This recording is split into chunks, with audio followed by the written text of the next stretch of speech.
কাৰ্বি ছাত্ৰ সন্থাৰ সভাপতিয়ে নিজৰ গালত চৰ মাৰিছে।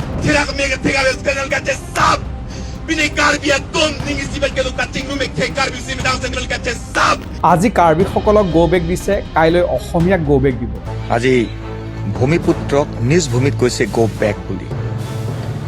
দুদিনমানৰ পিছত কোনোবাই আকৌ কৈ দিব যে অসমীয়া অসমৰ পৰা গো বেক। সময় থাকোঁতেই অসমীয়া এক খবৰ হ'ল।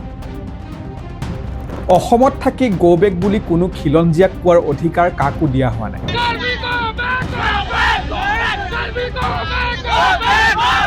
খং উঠে, শান্তিপূৰ্ণ আৰু ইতিবাচকভাৱে সকলো সমাধান হওক, আমি আশাবাদী।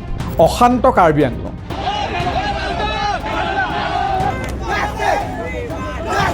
কাৰ্বি ভূমিত একাংশ বহিৰাগতই কৰা অবৈধ ভূমি আগ্ৰাসনৰ বিৰুদ্ধে ৰাজপথলৈ ওলাই আহিছে খিলঞ্জীয়া জনতা।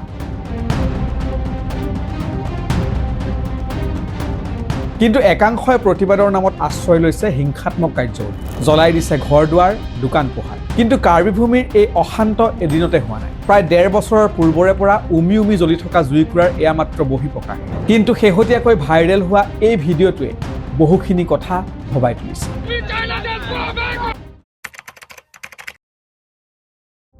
২২ ডিচেম্বৰ ২০২৫ কাৰ্বি আংলং স্বায়ত্তশাসিত পৰিষদৰ অন্তৰ্গত পশ্চিম কাৰ্বি আংলঙত এক ভয়ংকৰ ঘটনা সংঘটিত হয়।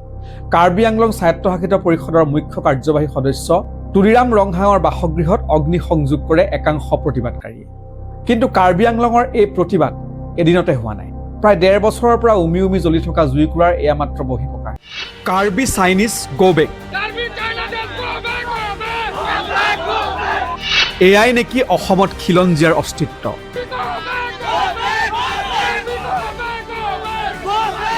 কাৰ্বি ভূমিৰ পৰাই খিলঞ্জীয়া কাৰ্বিসকলৰ বিৰুদ্ধে এইসকল অনা অসমীয়া লোকৰ আপত্তিজনক শ্লোগান। মুঠতে এফালৰ পৰা চেপি খুন্দি আহিছে অসমীয়া জাতিক।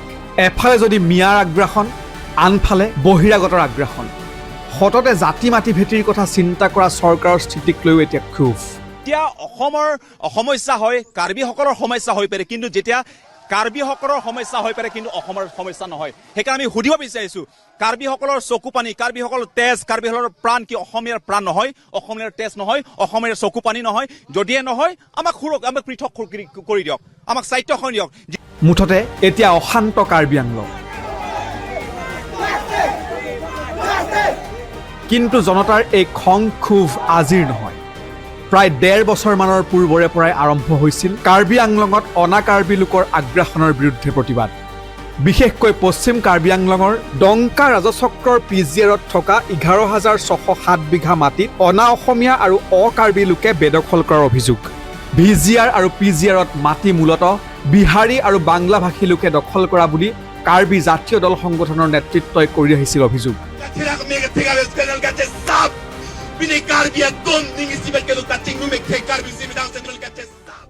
কিন্তু সেই সময়তে হিন্দীভাষী লোকসকলক প্ৰতিনিধিত্ব কৰা এটা সংগঠনে তেওঁলোকৰ বসতিস্থলীত আইনী স্বীকৃতি বিচাৰি ৰাষ্ট্ৰপতিলৈ এখন স্মাৰক পত্ৰ লিখে। ফলস্বৰূপে জাতীয় সংগঠনৰ লগত হিন্দীভাষী সংগঠনসমূহৰ সংঘাত বৃদ্ধি পাবলৈ ধৰে। ২০২৪ চনৰ ২৫ ফেব্ৰুৱাৰীত সূত্ৰপাত হয় এই ঘটনাৰ আলম লৈ হিংসাত্মক কাৰ্যৱলীৰ। বিষয়টো গৈ অৱশেষত ন্যায়ালয়ৰ মজিয়া পায়। পিছত গোচৰটোৰ শুনানিলৈ ন্যায়ালয়ে কাৰ্বি স্বায়ত্তশাসিত পৰিষদৰ ৪ সপ্তাহৰ ভিতৰত বিষয়টোৰ সন্দৰ্ভত শপতনামা দাখিল কৰিবলৈ নিৰ্দেশ দিয়ে। ন্যায়ালয়ত দিয়া আবেদনত আবেদনকাৰীয়ে উল্লেখ কৰিছিল যে খেৰণী ডংকা ৰাজচক্ৰৰ অন্তৰ্গত ১১,৬০৭ বিঘা মাটিৰ ভিতৰত প্ৰায় ২২.২৬% মাটিত অনা কাৰ্বি লোকে অবৈধভাৱে দখল কৰিছে। সেই সময়তে কাৰ্বি দল সংগঠনে দাবী কৰিব খোজে যে কাৰ্বি ভূমিৰ মাটি তেওঁলোকৰ পূৰ্বপুৰুষ আৰু সংবিধান প্ৰদত্ত। সেয়েহে তেওঁলোকে এই ভূমিত কেতিয়াও বহিৰাগতৰ আগ্ৰাসন হ'বলৈ দিব নোৱাৰে। ইফালে আইনী প্ৰক্ৰিয়া চলি থকাৰ সমান্তৰালভাৱে তুলিৰাম ৰংহাঙে বিষয়টোৰ সন্দৰ্ভত প্ৰতিবাদকাৰীসকলক নিশ্চয়তা প্ৰদান কৰিব নোৱাৰিলে বুলি অভিযোগ উঠে। আৰু তাৰ পাছৰ ঘটনাৱলী এয়া। ভিজিআৰ আৰু পিজিআৰত মাটি মূলতঃ বিহাৰী আৰু বাংলাভাষী লোকে দখল কৰা বুলি কাৰ্বি জাতীয় দল সংগঠনৰ নেতৃত্বই কৰি আহিছিল অভিযোগ।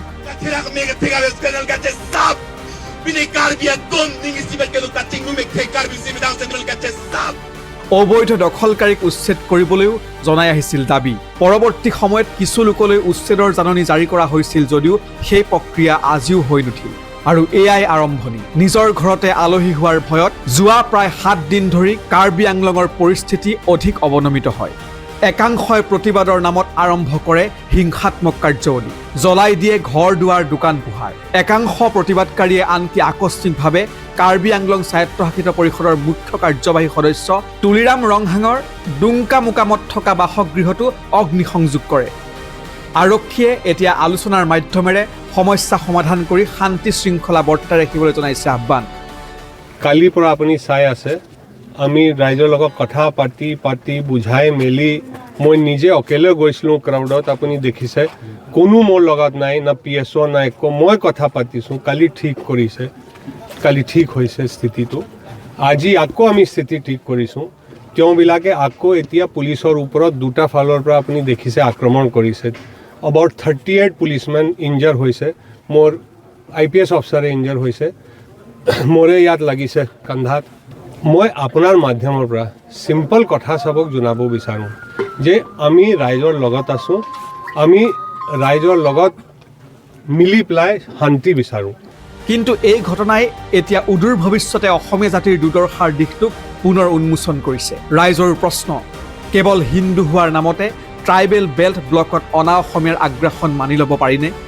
চৰকাৰে লওক কঠোৰ ব্যৱস্থা। আমি এতিয়াও ক'ম, বিষয়টো আলোচনাৰ মাধ্যমেৰে সমাধান হওক।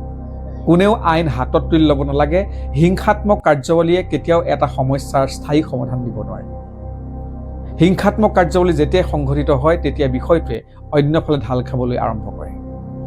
গণতন্ত্ৰত প্ৰতিবাদ থাকিবই, কিন্তু প্ৰতিবাদ শান্তিপূৰ্ণভাৱে হওক, আৰু শান্তিপূৰ্ণভাৱে হ'লেই বিষয়টোৱে সমাধানৰ দিশত আগবাঢ়িব। আজিৰ ভিডিঅ' ইমানতে সামৰিলোঁ। পৰৱৰ্তী ভিডিঅ'ত পুনৰ